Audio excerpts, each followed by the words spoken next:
Hi friends, வணக்கம். Welcome back to our channel டிடிஸ் cook book. இன்றைக்கி நம்ம வீடியோவில் மாங்காய் யூஸ் பண்ணி சூப்பராக வீட்லேயே ஊறுகாய் ரெடி பண்ண போகிறோம். ரொம்பவே ஈஸியாக செய்ய போகிறோம்.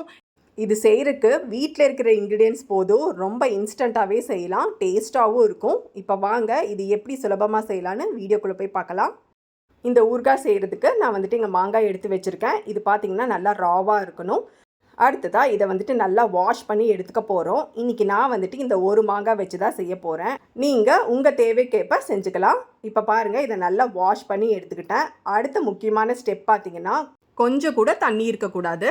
ஸோ அதனால் நல்லா துணி வச்சோ இல்லை டிஷ்யூ பேப்பர் வச்சோ நல்லா இந்த மாதிரி தொடச்சிக்கலாம். நம்ம கையில் கூட தண்ணி இல்லாமல் பார்த்துக்கோங்க. இப்போ நம்ம இதை கட் பண்ண போகிறோம். ஸோ மேலேயும் கீழேயும் இதை கட் பண்ணிவிட்டு நான் தோல் உரிக்க போகிறேன். ஸோ இந்த மாங்காய் ஊறுகாய் பண்ணுறதுக்கு நீங்கள் தோல் உரிச்சும் செய்யலாம், இல்லை தோலோடையும் செய்யலாம். நான் தோல் உரிச்சு தான் செய்ய போகிறேன். ஸோ ரொம்பவே சாஃப்டாக இருக்கும் நம்மளுக்கு சாப்பிட்றதுக்கு.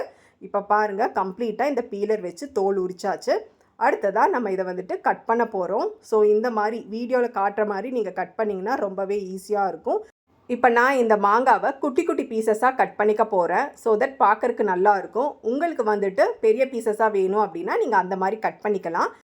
டைம் இருந்துச்சுன்னா நீங்களும் இந்த மாதிரி குட்டி குட்டி பீசஸாக கட் பண்ணி இந்த ஊறுகாவை செஞ்சு பாருங்கள். ரொம்பவே டேஸ்ட்டாக இருக்கும். இப்போ நம்ம கடைகளில் பார்த்தோன்னா இந்த மாதிரி மாங்காய் ரொம்ப ஈஸியாகவே கிடைக்கும். ஸோ நம்ம வாங்கி வச்சுட்டு இந்த மாதிரி ஊறுகாய் போட்டு ஸ்டோர் பண்ணி வச்சுட்டோன்னா அப்படியே இருக்கும். ஸோ ஊறுகாவை வெளியில் வாங்காமல் நம்ம இந்த மாதிரி வீட்லேயே ரெடி பண்ணிக்கலாம். இப்போ பாருங்கள், நான் ஒரு சைடை கட் பண்ணி முடிச்சுட்டேன். ஒரு பிளேட்டில் மாற்றி வச்சாச்சு. இப்போ மறுபடியும் அடுத்த சைடையும் இதே மாதிரி நல்லா பொடியாக கட் பண்ணிக்கலாம். கொட்டையில் இருக்கிறதையும் நான் ஓரளவுக்கு எல்லாமே கட் பண்ணிவிட்டு பொடியாக நறுக்கி வச்சுருக்கேன். இப்போ இது எல்லாத்தையும் பிளேட்டில் மாற்றிடலாம். நல்லா இந்த மாதிரி ஒயிட் பிளேட் இல்லாட்டி பவுல் எடுத்து வச்சுக்கோங்க. இப்போ அடுத்ததாக ஒரு சின்ன ஸ்டெப்பு இருக்குது. நம்ம ஒரு பொடி ரெடி பண்ணிக்க போகிறோம். அதுக்கு ஒரு சின்ன கடாயில் 1 டீஸ்பூன் அளவு கடுகும் 1/2 டீஸ்பூன் அளவு வெந்தயமும் போட்டு நல்லா இது பொரியிற வரைக்கும் நம்ம வறுத்துக்கணும்.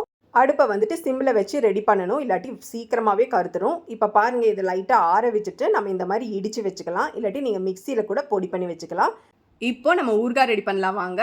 நம்ம பொடியாக கட் பண்ணி வச்சுருக்க மாங்காயில் உப்பு சேர்க்க போகிறோம். நான் இங்கே 1/2 டீஸ்பூன் அளவு கல்லுப்பு சேர்க்கிறேன்.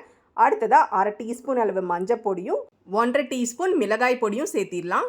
உங்கள் காரத்துக்கேற்ப நீங்கள் சேர்த்திக்கோங்க.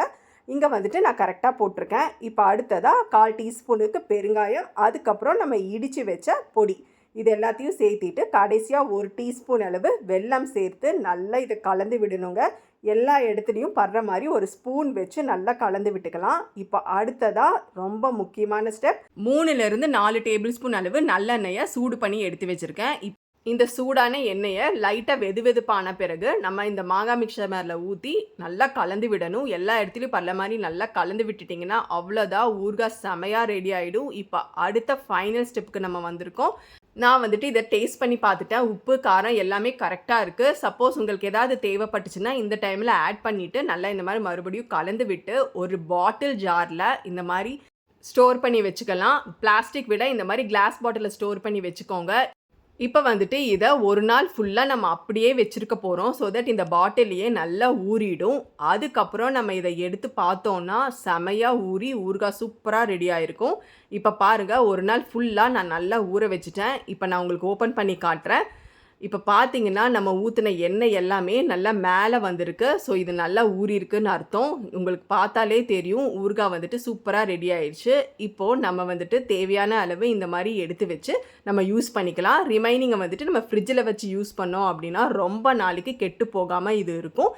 ஏன்னா நம்ம இதை தண்ணி படாமல் செஞ்சுருக்கோம். ஸோ கண்டிப்பாக அந்த டிப்பை மட்டும் மறந்துடாதீங்க. ஸோ தண்ணி பட்டுச்சு அப்படின்னா ரொம்ப சீக்கிரமாக இது கெடுறதுக்கு வாய்ப்பு இருக்குது. ஸோ ஃப்ரெண்ட்ஸ், கண்டிப்பாக இது போல் உங்கள் வீட்லேயே ட்ரை பண்ணிவிட்டு எப்படி இருந்துச்சுன்னு எனக்கு கமெண்ட் பண்ணுங்கள். எல்லா வித சாதம் ரெசிபிக்கும் செமையாக இருக்கும். ஸோ மிஸ் பண்ணாமல் ட்ரை பண்ணுங்கள். அவ்வளோதான் ஃப்ரெண்ட்ஸ், இந்த வீடியோ உங்களுக்கு ரொம்பவே யூஸ்ஃபுல்லாக இருந்திருக்கும் நம்புகிறேன். பிடிச்சதுன்னா like, share and subscribe. Thank you.